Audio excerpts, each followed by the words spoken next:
Good morning बच्चों मैं आपको आज कक्षा 9 के विद्यार्थियों को सांवले सपनों की याद जो कि उनका चैप्टर है उसके सारांश और उसका भाव समझाती हूँ।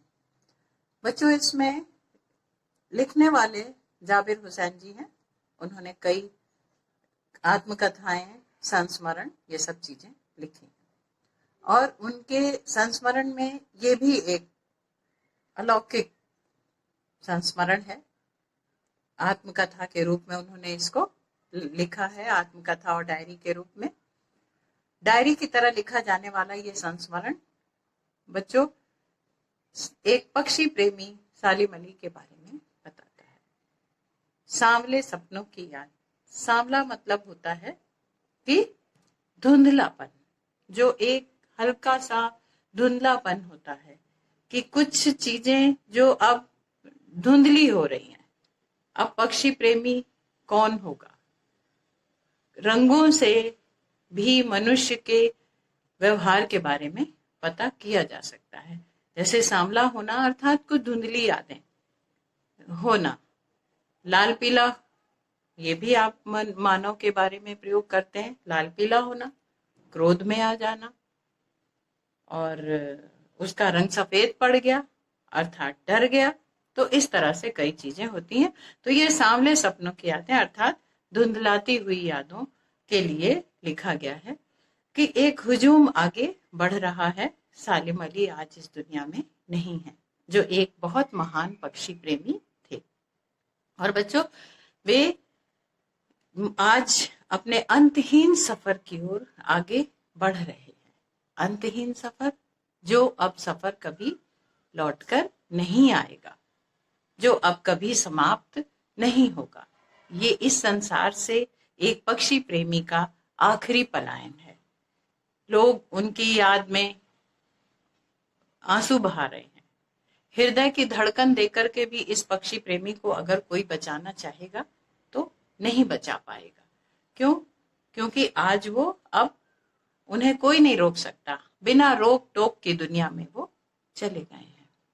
बच्चों, ऐसा कहा जाता है, इतिहास गवाह है, कब किसने देखा है कि कृष्ण जी ने वृंदावन में रासलीला रचाई, मुरली बजाई?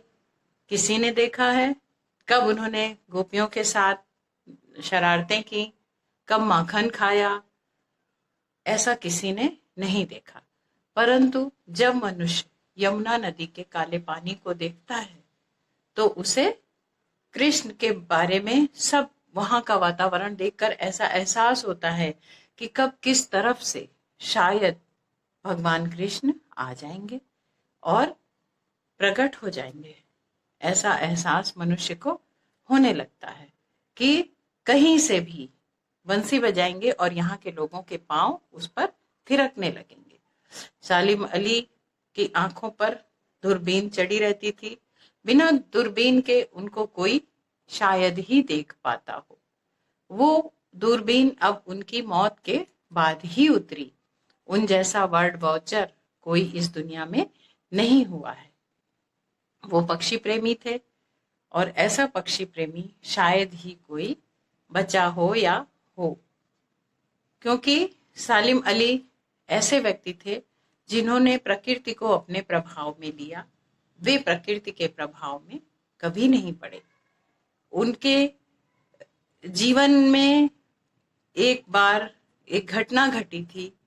उन बचपन में जब वो खेल रहे थे अपनी एयर गन से, तो उनके एयर गन से घायल होकर के एक गौरैया गिरी और तभी से सालिम अली ने जो है वो पक्षियों के प्रति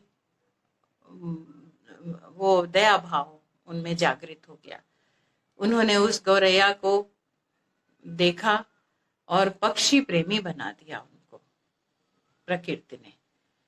तब से वे गले में दूरबीन लटकाए जंगल जंगल, वनों में, पहाड़ों पर घूमते रहते थे।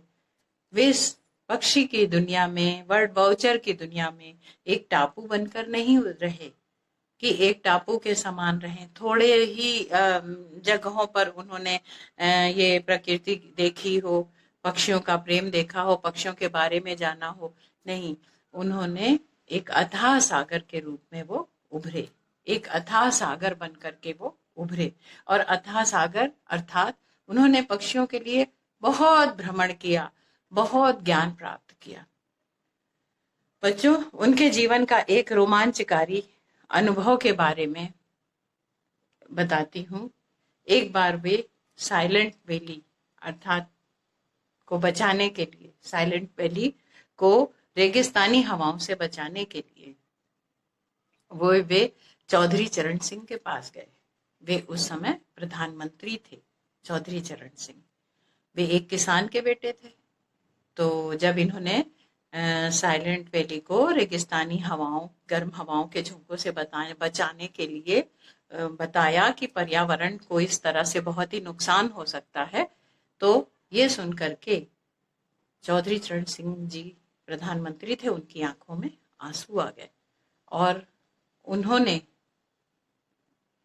इस बारे में सोचा, क्योंकि वो भी एक किसान के बेटे थे, वो भी मिट्टी से जुड़े हुए थे। पानी की पहली बूंद का क्या असर है, इस बारे में वे बहुत अच्छी तरह से जानते थे। तो आज वो भी इस दुनिया में नहीं है, प्रधानमंत्री थे वो चौधरी चरण सिंह, आज वो भी इस दुनिया में नहीं है। पक्षी प्रेमी सालिम अली भी इस दुनिया में नहीं है। आज लद्दाख की बर्फीली हवाओं से, बर्फीली चोटियों पर कौन पर्यावरण की रक्षा करेगा, कौन इन पक्षियों को बचाएगा? एक बार ये सोचकर सभी की आंखें नम हो जाती हैं। एक बार क्या हुआ कि मैंने लॉरेंस की कहानी याद आई। लेखक कहते हैं कि उन्हें लॉरेंस की कहानी याद आई, D.H. लॉरेंस की। उनकी पत्नी फ्रीडा से उन्होंने कहा कि आप जो है वो अपने पति के बारे में कुछ लिखिए। वो भी एक बहुत बड़े पक्षी प्रेमी थे। तो उन्होंने कहा आप अपने पति के बारे में कुछ लिखिए। तो उनकी पत्नी फ्रीडा ने कहा, मेरे पति मेरे हृदय में बसे हैं, मेरी नस नस में समाये हुए हैं, लेकिन मैं उनके बारे में कुछ लिखने में असमर्थ हूँ। क्यों? क्योंकि मेरे छत पर बैठी गौरैया उनके बारे में मुझसे ज्यादा जानती है, क्योंकि वो भी पक्षी प्रेमी थे। वो उन्होंने कहा कि वो उनके बारे में ज्यादा जानती है, उसने उनको बहुत ही करीब से पढ़ा है।